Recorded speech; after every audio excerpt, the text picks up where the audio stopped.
Hello, dear students. Welcome to English class. Today we will choose chapter number 6 from your book Moments.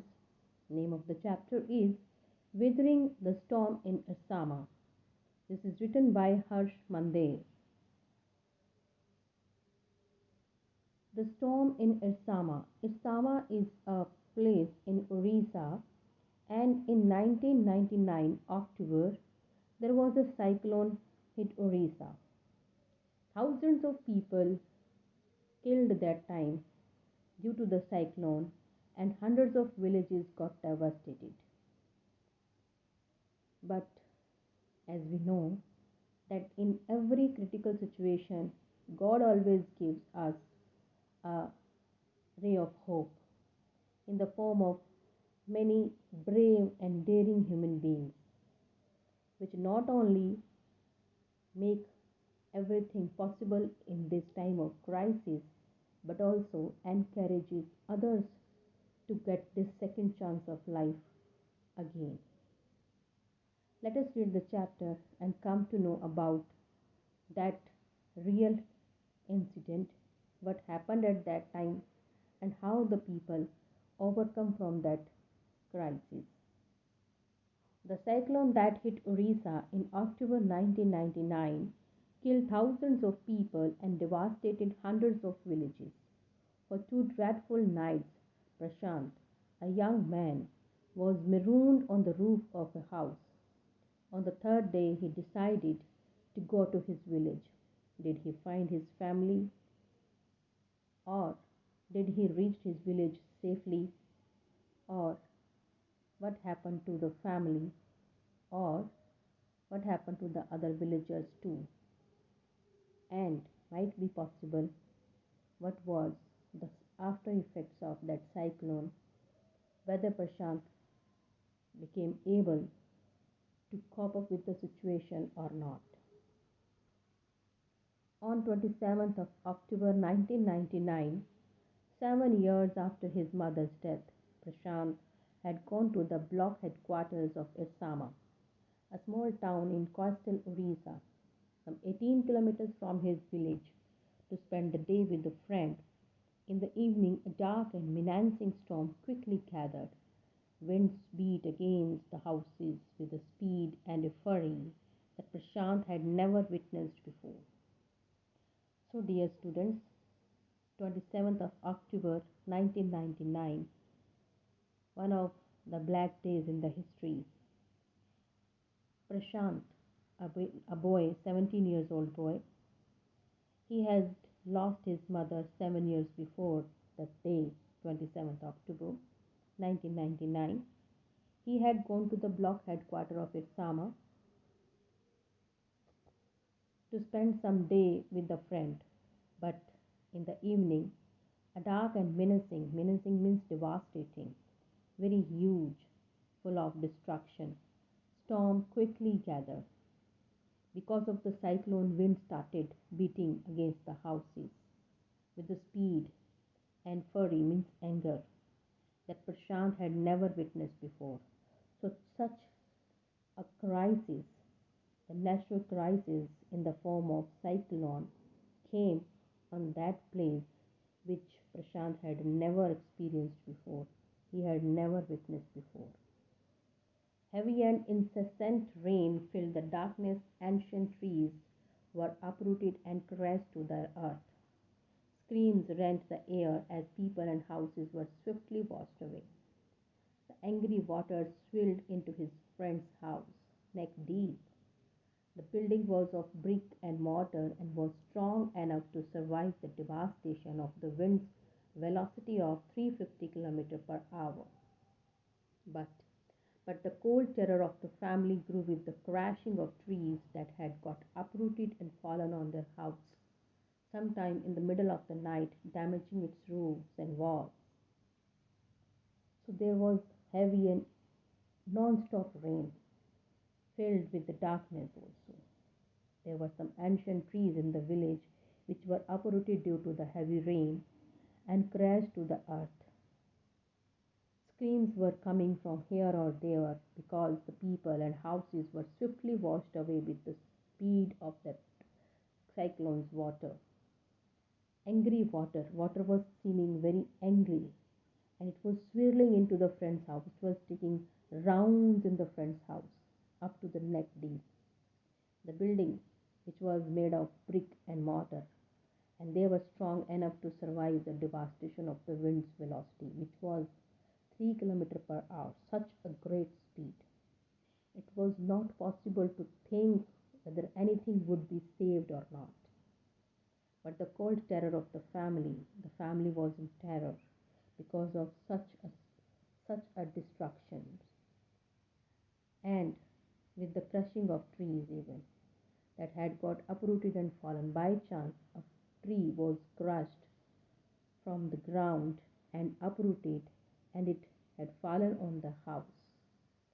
Sometime in the middle of the night, because of that tree, the roofs and walls were also got damaged. The crazed destruction wrought by the cyclone and the surge of the ocean continued for the next 36 hours. Although wind speeds had reduced somewhat by the next morning. To escape the water rising in the house, Prashant and his friend's family had taken refuge on the roof. Prashant will never forget the shock he experienced at his first glimpses of the devastation wrought by the super cyclone in the grey light of the early morning. The destruction which was brought by the cyclone, it was continued up to 36 hours. Such a long time. The water, the rain was continued. Even with the wind, although the wind were having the great speed, they had reduced somewhat by the next morning. And to escape the waters rising in the house, Prashant and his friend had taken refuge on the roof. Up to the situation under control, Prashant, who was staying at his friend's home, the family of the friend and Prashant, they decided to have a stay on the roof of the house. Prashant will never forget the shock he experienced at his first glimpse of the devastation wrought by the super cyclone. This was an unforgettable incident happened in Prashant's life. And in the grey light of the early morning, everything was looking in dark. A raging, deadly brown sheet of water covered everything as far as the eye could see. Only fractured cement houses still stood in a few places. Blotted animal carcasses and human corpses floated in every direction. All round, even huge old trees had fallen. Two coconut trees had fallen on the roof of their house. This was a blessing in the disguise because the tender coconuts from the trees kept the trapped family from starving in the several days that followed. So, dear students, by this cyclone, great devastation was there, great destruction was there. In the light of the morning, when the rain somewhat ceased or the wind somewhat decreased, the speed of the wind was somewhat decreased, then in the little light of the sun morning, when everywhere the eyes went, there was nothing except the brown sheet of water which was covered with mud and deadly things. Only some fractured cemented houses were stood still. Blotted animal carcasses and human corpses were floating in every direction. All round, every huge old trees had fallen. Here or there, huge trees were found being fallen there. This was a blessing in disguise for just the family of Prashant's friend, because two coconut trees had fallen on the roof of their house, and the poor family had to survive for several days just being dependent on the coconuts from that tree. For the next 2 days, Prashant sat huddled with his friend's family in the open on the rooftop. They froze in the cold and incessant rain. The rainwater washed away Prashant's tears. The only thought that flashed through his mind was whether his family had survived the fury of the super cyclone. Was he to be bereaved once again?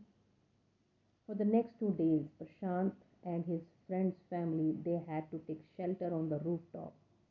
Still, the rain was continuing. They were feeling frozen in the cold and in the rain water, and they were too much sad. They were too much grieved that they were unable to weep. They were unable to weep the tears.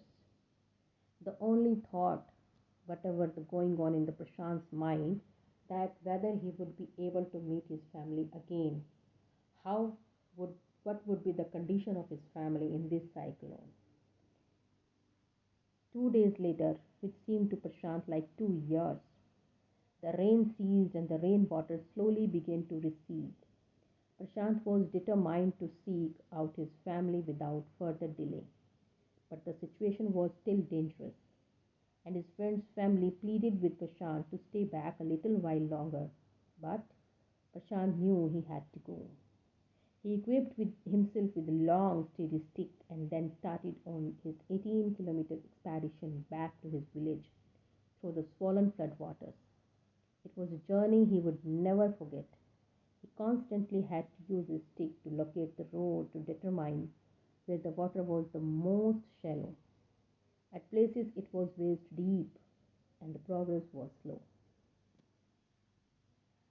Here, dear student, after 2 days, which seemed Prashant too long, when the rain stopped and the rainwater slowly began to reduce, Prashant was determined to move from there to find out his family. But still, the situation was dangerous, and the friend's family requested him to stay there for somewhat longer. But Prashant did not agree with them. He knew he had to go after all. Then he equipped himself with a long, sturdy means strong stick, and then he started his 18-kilometer journey to find out his family and his village. He knew that it was not easy, and he would never forget that journey, but still he constantly had to use his stick to locate the road. Sometimes there was the water level of water was up to the waist, and sometimes it was most shallow too, but still the progress was slow, as he was finding the way first by the help of the stick and then moving little bit in the water. And there was not only simple water, many things he found in that water. It has already been described that carcasses of animals and corpses of human bodies and trees and branches and everything, the mud and stones, everything was there in the water. At several points he lost the road and had to swim. After some distance, he was relieved to find two friends of his uncle who were also returning to their village. They decided to move ahead together. So at several points, Prashant lost the road and he had to swim for some distance. After covering some distance, he was relieved. He was relaxed to find out two friends of his uncle who were also going back to the village. Then all the three decided to move ahead together by helping each other. As they waded through the waters, the scenes they witnessed grew more and more macabre. Macabre means critical, panicked. As they moved through the water, the scene which they witnessed grew more and more panicked. They had to push away many human bodies, dead bodies of men, women, and children, which were thrown in the water and lost their lives, and carcasses of dogs, goats, cattle that the current swept against them as they moved ahead. Such a critical, such a heart beating situation it was there. In every village that they passed, they could barely see a house standing. Prashant now wept out loud and long. He was sure that his family could not have survived this catastrophe.